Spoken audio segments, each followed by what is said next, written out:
Good evening, everyone. We'll get started. First, I want to thank everyone for attending tonight's Palmer Rail Station meeting. If you are like me and you grew up in this town, after passenger rail service ceased, you probably never fully understood why the town was named the Town of Seven Railroads. We often see trains carrying freight and passengers through town each day, but with no stop associated in Palmer, it's left to our imagination where they may be headed. I'm excited to say the need for our imagination is coming to a close as we move closer to getting Palmer back on the passenger rail track. With a dedicated stop along the Compass rail line, we will have direct access as far as Albany to the west and Boston to the east. The Palmer Rail Steering Committee has worked closely with Mass DOT in an advisory role along the way, and we're excited to share all the background work that has been done to date. Tonight is for informational purposes only, and no final decisions are coming from this meeting. There will be a time for public feedback at the end of the meeting, so I ask all comments and questions be held to that time. At this time, I'd like to introduce Andy Koziel, Mass DOT's West East Rail Director. Thank you.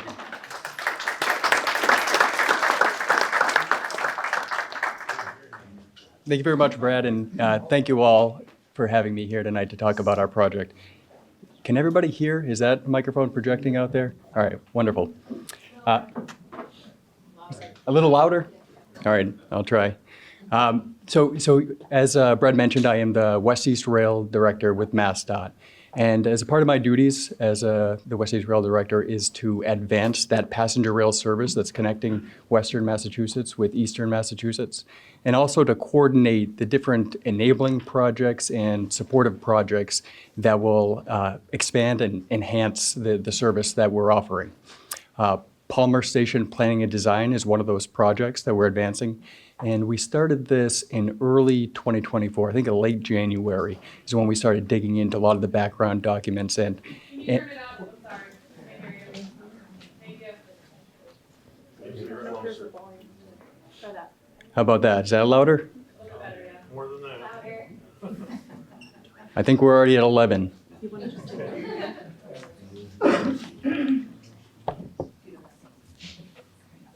How about now? Is that a little bit louder? Okay, so we started this project to this particular iteration of the Palmer Station Planning and Design in early 2024. But this project does not start from scratch. I think, as many of you know, that there's been many studies over the years that have been looking at passenger rail, the West-East rail, East-West rail, and particularly adding a station stop in Palmer. So we're building upon those previous efforts and then really advancing it to that next level.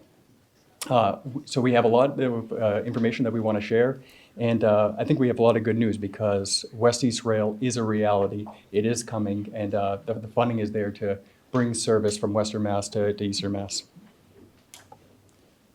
So to just give a little bit of background on our agenda and the meeting format, and we will try to make this quick because there is a lot of people here, more than we expected, and I know that the temperature is rising. It has been since for the last few minutes. So, Can you turn that up? Because nobody can hear you down there. Very quiet back here. Speak louder. is that a little bit louder? Yeah, that's louder. All right. I don't want to swallow the microphone, but I will try. So I'm going to give a little bit of background on MassDOT's intercity rail program. Now that's the type of services that we're going to offer for long distance passenger rail services, and I'm going to try to give some context for where a passenger rail station in Palmer would fit into that context. We're going to talk about the methodology of what we're doing to identify a station location for a Palmer site, and then how are we going to develop a concept for what that station looks like. So we'll talk a little bit about that. And the bulk of the work that we have done has been an alternatives analysis for that site selection process. So at that time, I'm going to turn it over to our consultant team. That's Natasha Velikovic. She's the project manager that's working on this project to speak to the technical details of the sites that we've evaluated. Well, we'll finish up with a quick commentary, again, from Town Manager Brad Brothers, who will share some perspectives from the steering committee. And then at the conclusion, we want to get a lot of public feedback. And I want to get to that as soon as possible, so if everybody's not here standing uncomfortably. And we're going to have multiple stations, workstations, that for collecting public feedback.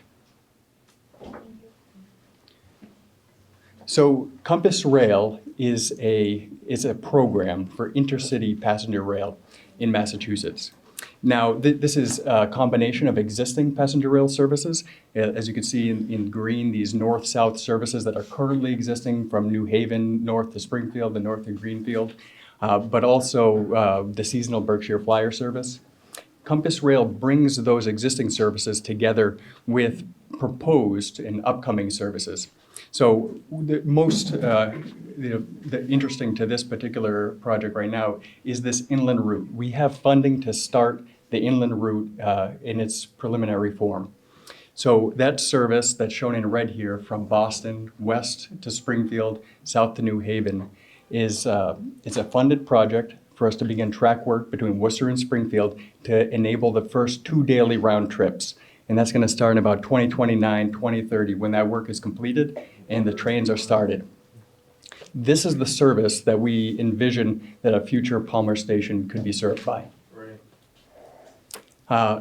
Also, we are advancing a service or a route from Boston to Albany. That one is in its planning stages. We are in a program with the Federal Railroad Administration to begin the planning of it's called the Service Development Plan, which will really help us identify what are the frequencies we're looking for, what are the capital projects we need to do to get there, and then in the other aspects such as how it's going to be run, who's going to be managing what aspects of the projects. So we have a lot of reason to be optimistic about the expansion of these Compass Rail services, but certainly they're starting with these 2 round trips for the inland route. So before we started this project, or at the beginning of this project, we started talking about some of the policy implications and really setting the groundwork for identifying what the station in Palmer could look like. Project purpose is the first thing that we addressed.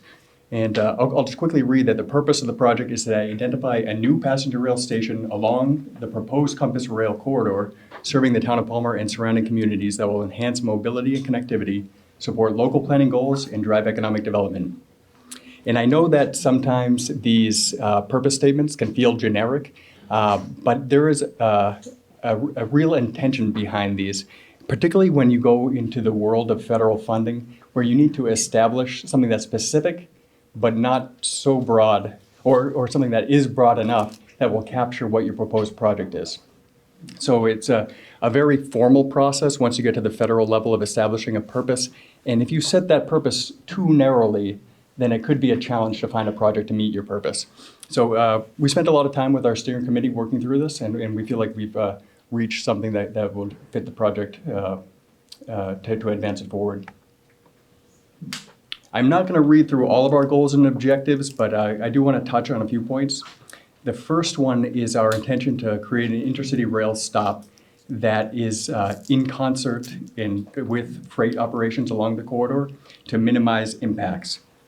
MassDOT often is the lead agency to move passenger rail services, particularly outside the Boston area. But MassDOT does have within their core responsibilities initiatives to advance the freight rail network in Massachusetts. So when we propose new passenger rail services, we design them in a way that we're not going to negatively impact the freight operations. This is particularly notable in this project where the Boston and Albany corridor, the east-west corridor between Boston and Springfield, west of Worcester, it is owned by the freight carrier CSX. We will look to enhance the passenger mobility and connectivity, but that's the base service that we're offering. But the service itself has indirect benefits for economic development and for supporting different development goals for the community. So we're keeping these in mind and generally creating a project that has benefits beyond the service itself. So there's a lot of information here. I'm going to try to bring the most salient points to your attention, where this is the sequence of activities that are under the scope of work for this particular task. What generally we're trying to show here is that we have started with a number of feasible sites within the community. We're trying to whittle these down, so it's a 2-phase process where we start with the world of potential sites, and then we have a technical analysis, so which ones can technically move forward within the operational constraints of the freight railroad and the width of the right-of-way.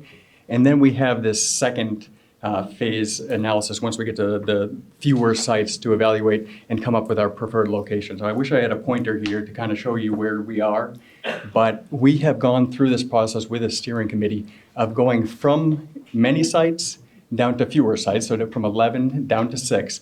And right now we want to talk about those 6 sites tonight and try after this meeting, once we get this feedback, to evaluate or get down to one preferred location. So we wanted to set up this public meeting so we had enough work done that you could have something to look at, something to react to, but it's not too late in the process to really take that public feedback into account and shape where this project is going. So you can see at the bottom of the screen, public meeting today. These are the touch points at the bottom where we've been working with the steering committee and the public meeting. And once we get this feedback and come up with that last site, then we do intend to come back to the public with a proposal for a station at a specific location. A few other things that we are going to be working for besides the conceptual design, we're going to get started with some environmental work and then do a short study on the economic benefits and the market demand in the local area. So the end result is a conceptual design for a station at a particular location. So very quickly, the purpose of today's meeting is to really go through those 6 sites, share how we got to that point. Then we're going to have a couple of workstations to get feedback on your opinions on our site evaluation. And then we're going to talk about, over in this corner to my left, what does that station look like? So when you have a station at a location, when we have it defined, what kind of characteristics does the community want to see? And before I turn things over to Natasha to start talking about the technical evaluation, I just do want to recognize the steering committee. The steering committee has offered a lot. There's been a lot of technical information, and it's required a lot of personal time for the steering committee to review and provide thoughtful feedback. So I do want to recognize Brad, Heidi, Mike, John, Matt, Carl, Dave, Dana, Ben. This is this local knowledge on the history and the characteristics of the community. It's really valuable to us, and I think it's really allowed us to get to a good place right now. And from there, I'm gonna pass it on to Natasha to bring us through some of these site alternatives. Thank you, Andy. Can everybody hear me? I'm going to try to put the mic down and see if my voice projects. If it does not, you let me know, okay? Does not. Back to the mic it is. So, as Andy indicated, first of all, thank you for making it out. I know it's a drizzly, gross night, and a lot of us still have holiday shopping to do. So I'm very excited and actually pleased to see this level of enthusiasm for Palmer Station, because we believe in it and we're looking to bring it to the town, to the region. So the process of getting your feedback and getting your input in what we have done so far is very important to us. So I just want to set a little bit of stage in how we have arrived to where we are today. Still a little bit more to do to kind of round out the evaluations and some of the conclusions that have not yet been drawn, which is why your voice and your feedback here tonight is very important in this critical holiday season. So we did start with a very large list of alternatives, and a number of them had already been identified through that the NERI report that came out in 2016. And from that point, we had expanded our reach and selected or asked the town and the region for who should be part of the informing process that will help us determine whether or not this is an exhaustive list of sites that we should consider for the area and bringing passenger rail service to Palmer and the region. And we had what we had started out with the NERI report actually turned out to be a few more considerations that should be thrown into the pile. So what you see here up on the map are all of the locations that had been evaluated through that first screening process, which included not just those identified by the steering committee in the NERI report, but also some general comments that had been provided from the public. So thank you again for your feedback so far. What we had determined with the steering committee is that there was an initial lens that the evaluation needed to step through. And the reason why that was important is because, yes, we're in a town of 7 railroads. There are a lot of competing interests with the number of things that need to continue to operate through the region. And we needed to make sure that we were taking the right lens to the operational needs, the geometric needs, because even though we are on a railroad, it's a very curvy one. So there are a number of curves and geometries that we have to contend with when we're trying to lay out our engineering needs for an actual new station. So we had a couple of, actually 3 primary screening metrics under which we evaluated that first set of alternative sites. The first was, does it fall actually on the compass rail alignment? Because reversing our operation to serve a station and then continue on for a through service adds a lot of time, and time detracts ridership. So we wanted to make sure that everything that we were doing was going to make it a seamless ride for anybody using the service. And knowing that we were working within limits of an actual and operating railroad, we wanted to make sure that whatever new geometry we were proposing for a new station needed to fit within those railroad right-of-way limits. The property itself is wide. There's a lot of room for opportunity in new station implementation items, but there are a number of minimum standards of care that need to be provided when you're siting a new station. So we needed to make sure that all of our track geometry and all of our station basic minimum geometry of a station platform can be accommodated within that railroad limit. The third was, as Andy alluded to, is that with the New England Central and the CSX railroads interchanging around the diamond, what are some of the critical points around that CSX Palmer Yard that needed to be acknowledged as points for which we were not going to modify in order to preserve the critical moves that happen around that diamond. So that freight operational impacts was definitely a critical lens under which we needed to evaluate our needs. So then when we lay out our track infrastructure, there are some basic components of what you need to provide in a station project like this. So on our main line, we have the existing track. We have then to propose a brand new station siding off of that existing main line. And that existing siding needs to be constructed with the geometric requirements of the speeds that we would be operating with on this corridor. So pulling ourselves off of the main line required a station siding, a turnout and station siding, and the dimensions of that amounted to something a little less than 1,800 feet in order to accommodate a full high-level platform for all of our ADA purposes. This is an 800-foot platform, and I know that feels long for a service that would be operated under Amtrak's train lengths. An 800-foot platform would be able to accommodate every single one of the train cars on an Amtrak fleet set. So then, in addition to the horizontal needs of the station, we had vertical, longitudinal needs of the station. We had some horizontal needs as well. So for a high-level platform to be accommodated, we again have that mainline track.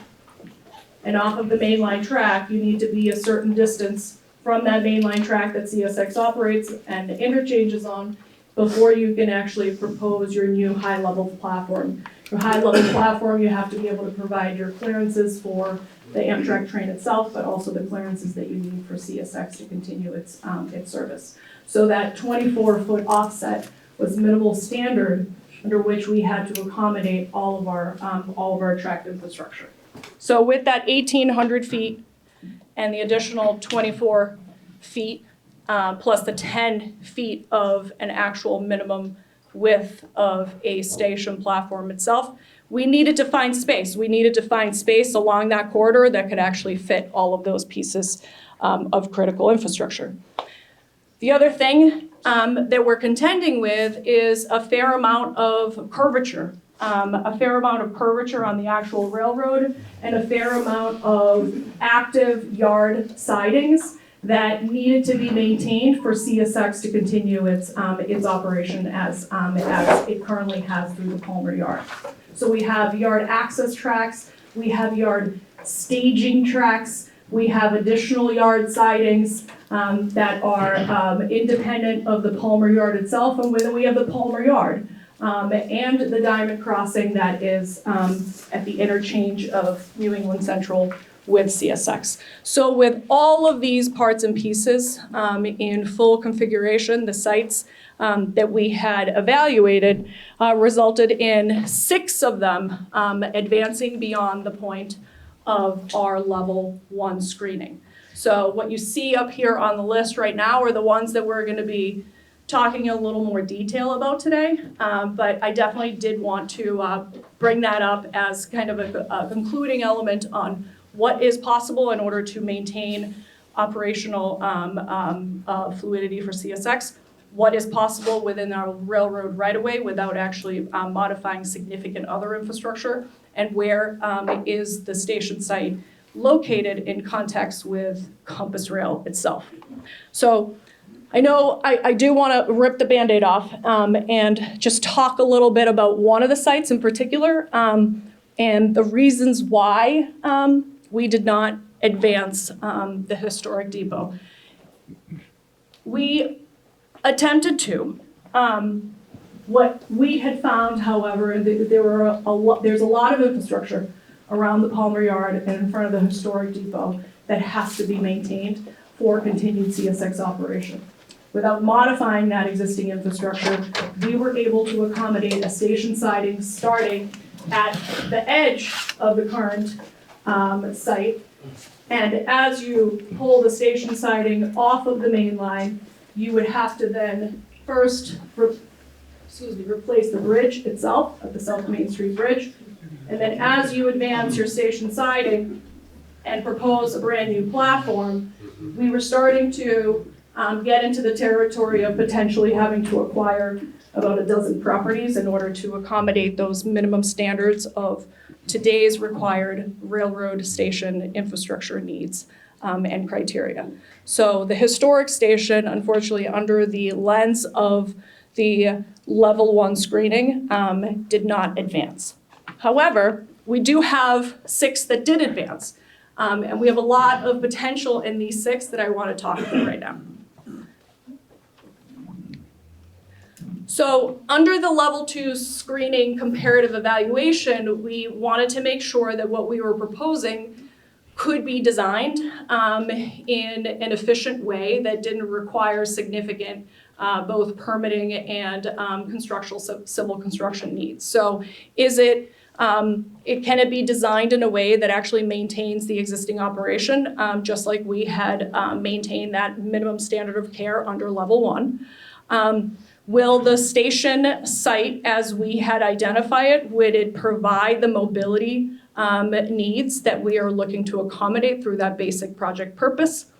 Are the environmental impacts of a particular location so high that we would have to mitigate items that would make it more challenging to implement?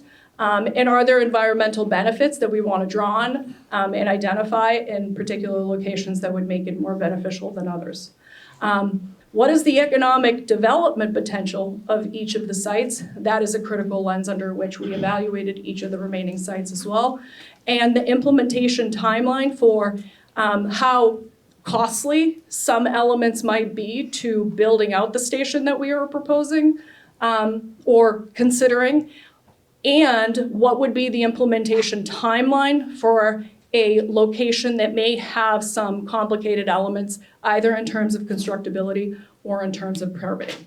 So we also, and we'll get into a little bit of this when we get into some of our working stations where you're going to be able to provide some of your feedback. One of the critical defining moments in Palmer as a station and a facility is actually defined through guidance that Amtrak provides for the stations that it builds for the level of service that is anticipated at a station like Palmer. So for a station like Palmer, what we are looking at is what they call a Category 4 station, which would include features like a station platform in a typical configuration that we talked about with that 800 by 10 platform configuration. It would have a small shelter, it would have canopies, it would have signage and lighting, it would have definitely a lot of those multimodal connections that we need to maintain and need to provide in how we're going to serve the region and how we're going to connect the region to some of the institutions that are represented within it, and making sure that this is our baseline. And what we're going to ask for your feedback on is what beyond this baseline are we not currently representing? What do we need to make sure is represented as a fabric and a thumbprint of the community? What are the elements of potentially the artist community I see in the library tonight? There's a great representation of that. And are there any elements of the region itself as a geography, as a topography that should be a mark and should be represented in what we're going to be proposing as a Palmer Station facility? So in that light, we evaluated the 6 that I just mentioned, the first one being east of Crane Hill Road. This particular location has a lot of potential as if we were to it's from an engineering perspective, this is a very easy station to construct. However, we understand it is not located in the town of Palmer. It's in Wilbraham. There are complications in the topography itself that would make our design a little more complicated, but in terms of comparing this location to the others that we still have on the list, it's not awful. It's just not located in a place that is in close proximity to all the other connections that we would like to make. It's nowhere land.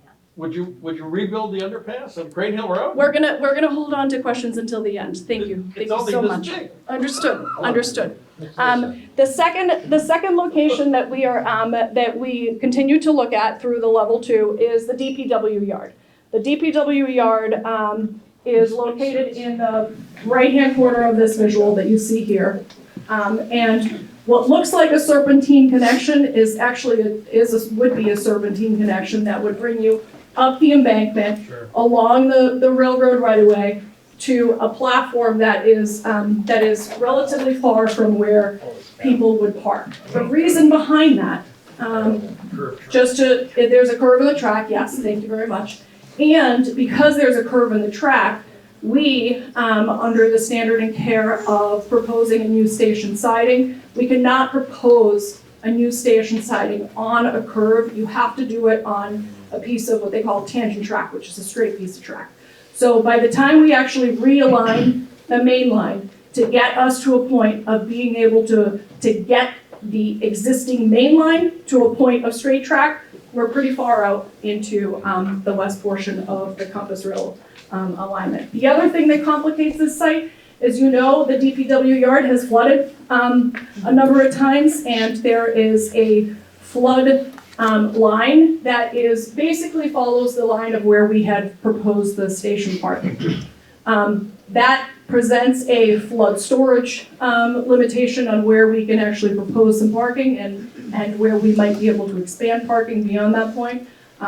But in addition to that complication with the riverfront, we have a wetlands variance that might be required as part of this reconstruction, because not only are we reconstructing a parking lot here and a platform over there, we would have to be reconstructing the bridge that carries the main line and the new station track infrastructure over it. There are a number of wetlands in this area that complicate that and would make the actual implementation schedule for something like this pretty timely and pretty complicated. So for this representative site, we're dealing with some key cost drivers and key schedule drivers that make it less attractive than some of the others.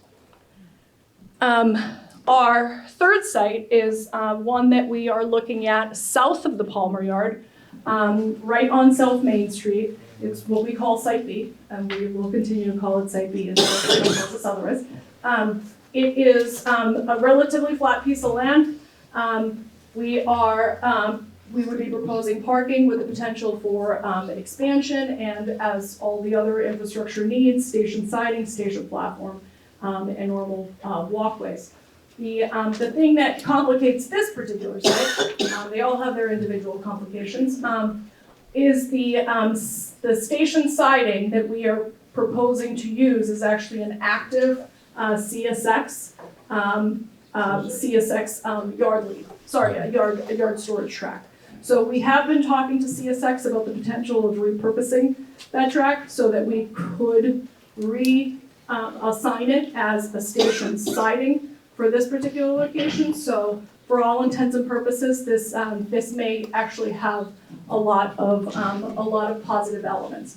The cost drivers here are no more than the track drivers for any of the other sites. So we're looking at this one a little more favorably. On the opposite side of the track, still the same platform alignment and still the same station siding alignment. But what we're talking about now is actually using the parcel on Park Street as our parking area. What that does for us, however, is that we can't propose a station platform on the yard side itself. Right. So we would have to bridge over it with a pedestrian connection that would add cost to this side above and beyond what we were doing when we were talking about the South Main Street That's parcel including instead. elevators, right? It may or may not include elevators. Right now, I think our assessment is no elevators, just ramps and stairs, but depending on the guidance and MAAB requirements, that could be a possibility. Moving down the line, we're now further east on Park Street.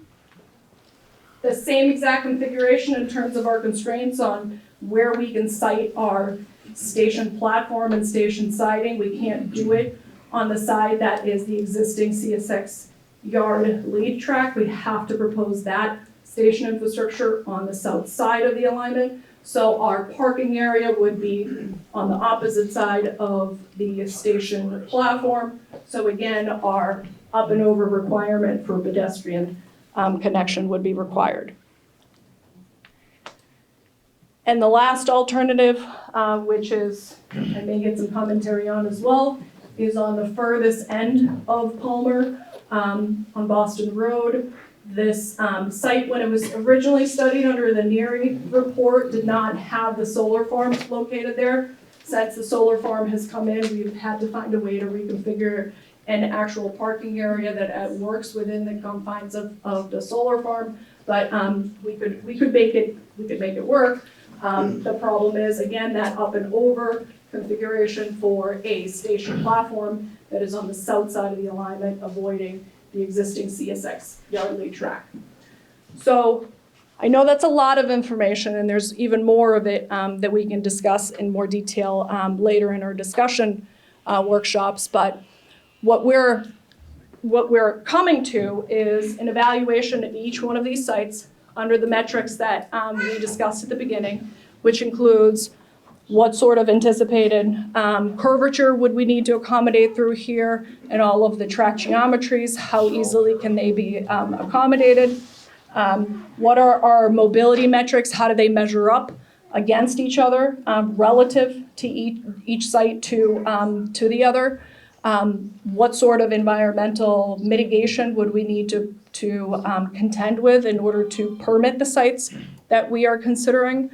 And then what sort of transit-oriented development would be possible for the sites that we're considering, and whether they are attractive contenders for revitalization of existing uses in the area, whether they are consistent with local planning goals and local zoning. So with that, I just want to draw your attention to just two immediate kind of critical items in this evaluation chart. One is the actual Wetland Protection Act, wetland resources areas that we are contending with in both the Site F and Site C. The needs for the infrastructure that we are proposing may require those wetland variance permits, which would make it a little more complicated to pursue if we have other feasible options. And then on the top implementation for freight operating impacts for our DPW alignment, where we have to straighten our track in order to propose our infrastructure, the sequence with which we would have to do that in would make the schedule for implementation longer in order not to impact any sort of existing operation that CSX has to maintain through this area. So the realignment would be an operational impact that we would have to mitigate and find engineering solutions to. So with that, what you see here in just a summary of all of the sites in aggregate against each other is the key cost drivers for each of these locations and how those cost drivers, we haven't done a cost estimate yet. That cost estimate will not be developed until we actually are further along in the design. But the cost relative to the amount of infrastructure that we have at each of these sites and how they compare to one another, we know that some will be more expensive than their counterparts along that alignment. We also know relative to one another that there are major schedule drivers that some of these sites may have over others. So we definitely wanted to provide an index of elements between cost and schedule. And then lastly, on permitting, as we mentioned with the Wetlands Variance Act, that there are elements here that we would need to show that there are no other feasible, reasonable alternatives that could be accommodated and would require that one to be mitigated. So in terms of next steps, so as Andy mentioned, today's meeting is a progress in the journey that we are on and coming to a conclusion on where Palmer Station would be located so that we can start to advance some of the features that we're gonna get some of your feedback on. We are today in the public meeting process. Our ongoing alternatives analysis will be completed in the next few months, at which point we're gonna start to advance our conceptual design and come back to you with a second public meeting on what that proposal will look like. That will be sometime in the spring, summer timeframe. We are now proposing to break out into 2 workstations. There are a number of us here with name tags on that will take your feedback. We want your feedback on the actual criteria that have been selected and the alternatives analysis process. We want your feedback in the conclusions that some of those metrics are seeming to come to.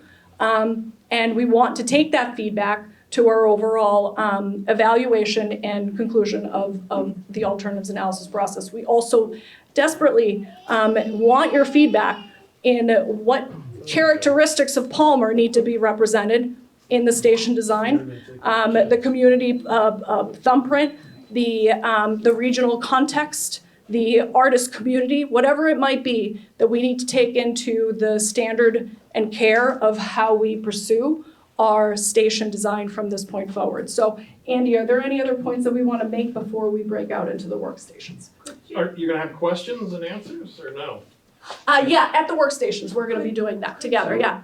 Just to make it, you went quickly through those, and we know them more as like South Main Street or DPW now, and you have labeled them as site A, B, and C. Is there a breakdown somewhere where we're gonna understand what A correlates to? Yes, we have that in the alternatives analysis station. All right. To the right-hand side, you'll see the matrix that we just went over. That will be part of that context will be provided there. Yep, yeah. Is there a public Yeah. comment at the end? There are public comment forms that can be provided. They're all over the room right now. I just traveled 4 hours to comment, and I think a lot of people here would like to comment, so is that possible? To provide comment, yes, absolutely, in those forms, No, I yeah. mean, to this Publicly? group. This They're group. not Yeah. really Yeah. interested. No, Right. no. They don't really want any kind of feedback.